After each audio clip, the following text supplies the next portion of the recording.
14ই August রাত দখলের ডাক দিয়েছিল কিছু সামাজিক সংগঠন। এই সামাজিক সংগঠনগুলো পরবর্তীকালে বোঝা গেল প্রতিটি সংগঠনই এবং এই সংগঠনের যারা নেতৃত্ব সকলেই বাম মনস্ক এবং বাম সংগঠনের সঙ্গে যুক্ত।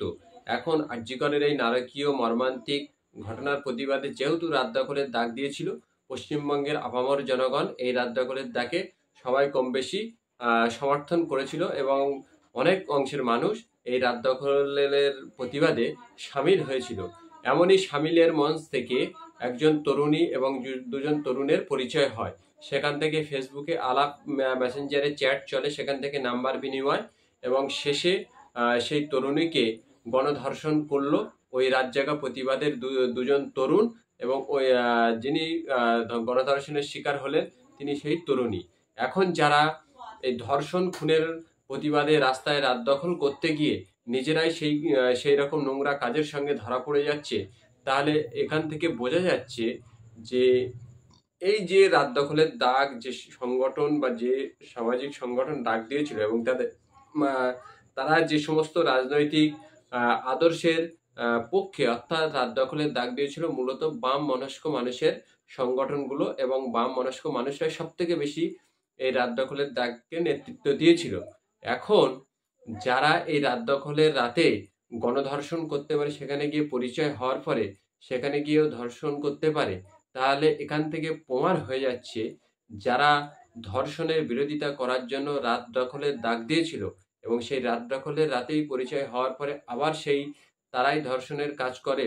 এখান থেকে জনগণকে মনে রাখতে হবে, যারা কিনা আজকে প্রতিবাদের ভাষা জানিয়ে নিজের কর্তব্যকে দূরে ঠেলে দিয়ে, সুপ্রিম কোর্টের রায়কে দূরে ফেলে দিয়ে সরকারি টাকা নষ্ট করে রাজপথে বসে প্রতিবাদ করছেন, তারা কি আদৌ ভেবেছেন রাত দখলের ডাকে যারা এসেছিল তারাও সেই ধর্ষণের আসামি? এবং আপনাদের যারা সাপোর্ট করছে বা আপনারা যে রাজনৈতিক মতাদর্শের পক্ষে এখনো রাস্তায় বসে আন্দোলন করছেন, এই রাজনৈতিক মতাদর্শের কচি কচি নেতারাই কিন্তু আপনাদের সেই প্রোটেস্টে আসা একজন তরুণীকে ধর্ষণ করেছে। আপনারা এটা নিয়ে প্রতিবাদ করুন।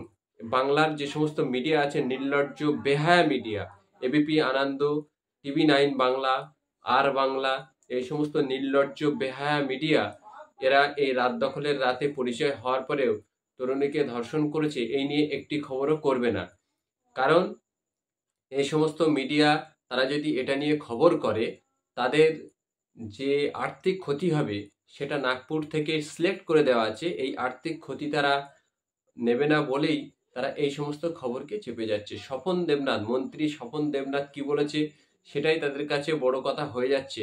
কিন্তু তার থেকেও বড় ঘটনা, ধর্ষণের প্রতিবাদে রাস্তায় নেমে সেখানেও ধর্ষণ করা হচ্ছে।